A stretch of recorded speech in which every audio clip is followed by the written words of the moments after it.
What is up, my friends? Welcome to Flippin' Bats. Today we have the Hall of Famer John Smoltz joining us here on the show, as we do every single week, by the way. One of my favorite shows that we ever do, and we get to do it weekly. So today, with John Smoltz, obviously, we will talk about the Masters, Augusta. It's underway. He's a massive golfer. He's played there quite a few times, and we're going to get his favorite story ever from playing at Augusta. So we'll talk about that. The ABS system, automated ball strike system that we saw in spring training. We've now seen a few games around Major League Baseball that there's been a big missed strike call in the ninth inning that leads to a walk-off. So who better to ask? He's a Hall of Fame pitcher than John Smoltz on if he likes the ABS system and how he would like to see it used. We're also going to talk about slow starts today. What does it say about a team? Does it say much about a team? If you get off to a slow start in the first 10-ish games of the year, should we say it's a marathon, not a sprint? It doesn't matter. Or is it that team telling us something like, hey, this is us? So he's been on teams that have gotten off to great starts, bad starts, figured it out throughout the year. So I'm excited to talk to him about that. And then that will lead to a Braves conversation of last week there was concern about the Braves. Is there now worry about the Braves? So really excited for this one. Without further ado, let's welcome in now the Hall of Famer from the Atlanta Braves, John Smoltz. All right, I am happy to welcome in, as we do every single week here on Flippin' Bats, the Hall of Famer from the Atlanta Braves, John Smoltz. John, how we doing this week, my friend? Doing great. Masters week couldn't be a better week. Baseball about 2.5 weeks in. Panic, excitement, but the Masters is pretty cool. It is officially Masters. Well, it's been Masters week, but today, opening round of the Masters.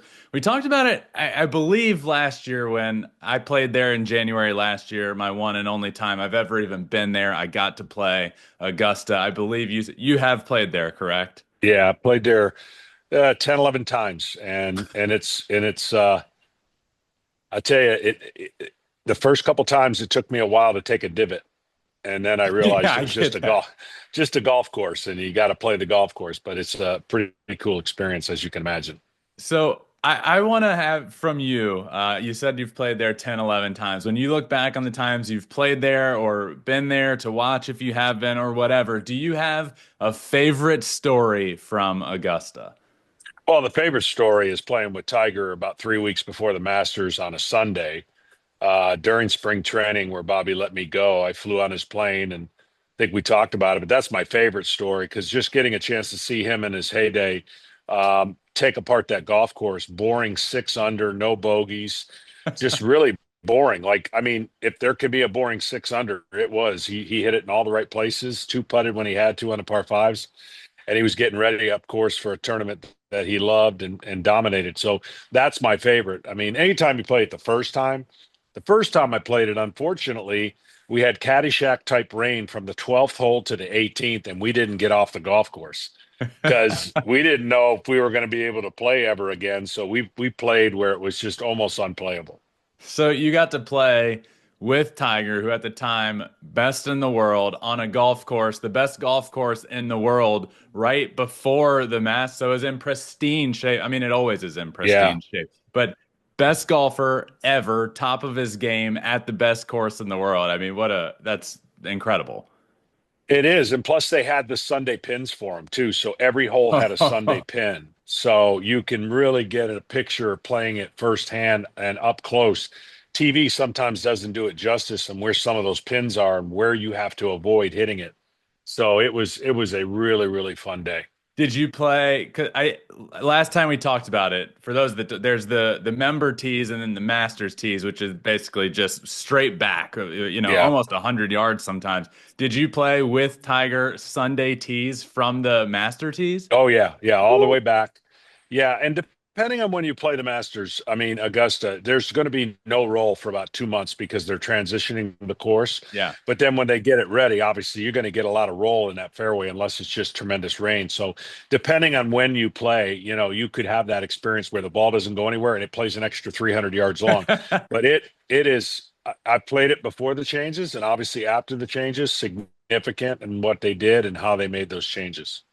Awesome. Well, Masters Week is officially here. We'll be locked in there. I'm sure you will be. Let's talk some baseball, John. First one I want to ask you, because we didn't talk throughout spring training, but it was something that was used there, the automated ball strike system. Now, the reason I want to ask about it now is because over the last few days, there have been a couple games, ninth inning, missed strike three call that ends up leading to a walk-off in the game. It happened with the Mariners and Giants earlier this week, and then the Mariners Astros this week as well in the ninth inning. So my question for you, we've seen a few games now with a game that at least a big factor, a missed strike three call. What are your thoughts on the automated ball strike system as a former pitcher, Hall of Famer yourself? Do you like it? Do you hate it? What are your thoughts? I like it for a challenge. I don't like it permanently. I think you should be able to challenge some egregious. I think that's what instant replay was supposed to be, and it morphed into everything. That's the one thing that people don't understand. Instant replay was for the egregious missed. It wasn't for the millimeter spike comes off the base and you Yep. get that hold on tag. So two or three challenges, crucial situations. The problem with that is you might get some selfish players that decide that they want to do it whenever they want to do it. It would have to be a bought in, team philosophy. But I'm fine with it. Just cannot be permanent. If it's permanent, the game will suffer big time on Yeah. the hitting aspect. There will be no hitting overall. If you want to see progressive, better hitting, that the automatic strike zone is not the way to get to it. Here's my thought. How do you deter pitchers, right? You did both. You were a starting pitcher, you were a closer. But if you're a starter, you know, creeping up towards 80, 90 pitches, you're towards the end of your day, but you're only through 4 or 5 innings, four and two thirds, bases loaded. It's the end of your day, but it's nowhere near the end of the game. All of a sudden, you throw a pitch that you think, okay, he called that a ball. I think it clipped the edge of the strike zone. I'm challenging this. How do you deter pitchers from being like, well, this is the end of my day. It might not be the highest leverage situation of the game, but I'm going to call this challenge. Yeah, I wouldn't let a pitcher ever call a challenge. It would have to fall. It would have to fall on the catcher. I think he has a better understanding. The pitcher's view is a little distorted. The catcher has an understanding of what the strike zone is or isn't. I think for the catcher from the Dodgers in spring training was 9 for 10 in his Will Smith, challenges. No, Austin Barnes. uh, Austin Barnes. I believe I saw that where he was 9 for 10. Now Oh, that's exactly the reason you would want players and the trust factor to be able to do that. So I don't think you could universally let anybody do what they want to do. I think it would have to be a very respected and understanding of the strike zone. Like if you give me the San Diego Padres, a rise is going to be the guy that I'm going to trust that yeah. could challenge the strike zone because he knows it. Juan Soto, like guys like that know the strike zone. And I just think if you're a free swinger and the game's not on the line and it's only personal, then I think you got to refrain from doing it. I'm 100% with you, though. The whole point, which is why I like it and I like the challenge system, I am against full ABS, full robot umps, if you will. The whole reason for it is to fix the egregious call at the end of a game that ends a game. I think we saw it a couple of years ago, and I believe it was Yeah. Angel Hernandez behind the plate. But Bryce Harper at the plate, bases loaded, strike three, 8 inches off the plate, ball game. We got to get rid of that. And that's what Yeah. this system does if implemented correctly. I totally agree. And again, technology is really, really good. So we're not taking a swipe at the umpires. It's very Yep. difficult to call a 99, 98% success rate. So that would be just for an obvious mistake. I would agree. John, something I've been thinking about a lot. Obviously, it's April 10th, very early in the season. Everyone knows the saying, it's a marathon, not a sprint with baseball. There's 162 games. But I want to ask you about slow starts because you've been on teams that have been great and gotten out of the gates quick, and the contrary, that haven't gotten out quick, and then some teams not great, but then you play better throughout the year. Slow starts to me are interesting, and I'm interested in your thoughts. Do you think a slow start for a team says something about them? And what I mean by that is like, I was higher on the Reds this year than I think maybe most people, but I know everyone's thought really talented. Ceiling can be high. Terry Francona. This could be a good team. Obviously, the Atlanta Braves, really good team. Two slow starts there. And it's just interesting to me, like, does that say something about a team? Does it show us who that team is? I think back to last year with the Astros, really bad start, and then they figured it out and ran away with the division. The year before, Padres with Juan Soto, really slow start, but never figured it out. Everyone thought this could be a World Series team. They have Juan Soto with that lineup, really slow start, and that was that team. They never got it going. So when you look at this, the Braves, the Reds, some teams that are off to slower starts, do you look at that and say, we shouldn't just brush over that and say it's been 10 games? This is telling us something about this team. Yeah, it depends how the slow start's coming about. 30 games defines a team. I don't think 2 weeks does. I've heard managers say, I don't even look at the standings till after the All-Star break. I find that hard to do if you really live up to it, but I understand the principle. 30 games, you've got to be able to look at 30 games post spring training, and it then becomes kind of who you are. And those same teams sometimes make changes, but I will give you an answer like this. If you've got a really strong pitching staff and after 2.5, 3 weeks, your pitching staff stinks, you know that they're going to come around, right? It, Yeah. it, it would be something that you think historically they're going to come around. If your offense is a really, really good offense and you stink, or you're starting out slow. So those are the things that I think for the Atlanta Braves, their offense has been the single reason why they're in this slow start. It was the single reason why the end of last year they kind of couldn't go any farther Mhm. because they just didn't get enough hits. So they're waiting for a couple pieces. When those pieces come back, I think you got to know you're a confident, good team, and that confident, good team after slow starts will bounce back. But if you're not expected maybe to be a higher echelon first place team and you start out slow, that's more nerve wracking to me. So the Cincinnati Reds would be more of a concern of, even though the division's kind of wide open and they do have Terry Francona, their offense. I mean, they've got a really good pitching staff. They've got to pick up the offense. So slow starts offensively. I think if you know that guys are going to come around, you don't sweat it. So basically, and this is interesting, if you're a team that has confidence, you know you're going to be good, it just hasn't happened yet, a little less concern there. But if there's a team that maybe has a little more hype because they're a young, up and coming, high ceiling team, but low floor team that gets off slow, well, then there's a little bit reason for concern of will they ever get the confidence to be a good team this year? Yeah, because it's not, you got to be able to prove something to yourself. If you haven't had success in the past, let's just take Pittsburgh, for example. They haven't done anything the last 10 years. High ceiling in theory because of the young players.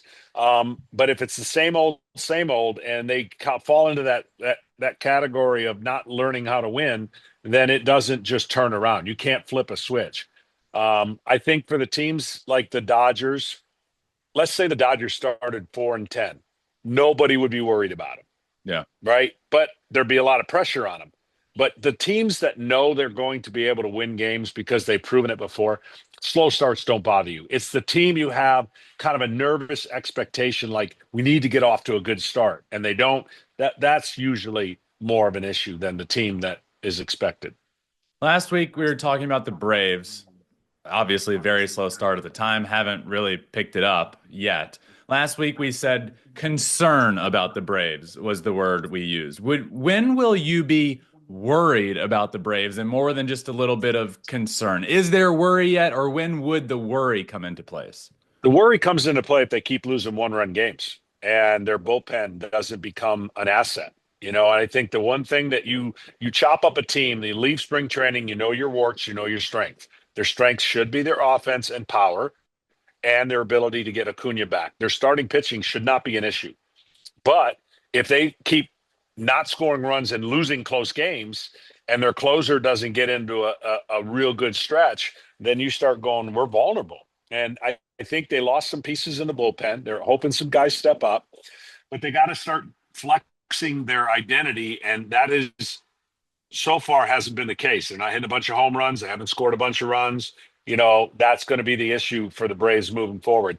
And the bigger picture, they're in a much better division than gives you room for. I don't think this year you can pull a New York Mets second half down 11 games or whatever they were and run into the playoffs this year. I think you got to be after 30 games, you got to be within the 5 and 6 game window of games back because you start taking the season.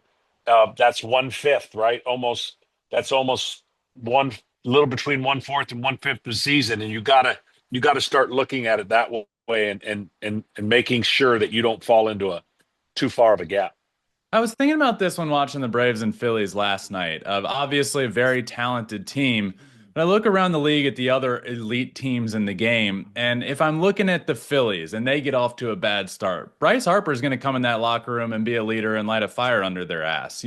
With the Dodgers, I feel like maybe not the same fire, but like Freddie Freeman and Mookie can they Yeah. really have the word of the locker room. And I was wondering with the Braves, like obviously very talented team, pretty young for the most part, but who is that guy? Like who's the guy that's going to come into the locker room and say, "We got to figure this out." Maybe it's Chris Sale, but for me, like offensively, I couldn't find the like loud vocal veteran leader to come in and light a fire under the team's ass. Well, they love Marcell Ozuna and what he brings every single day to the plate offensively. Obviously, he's just playing DH role.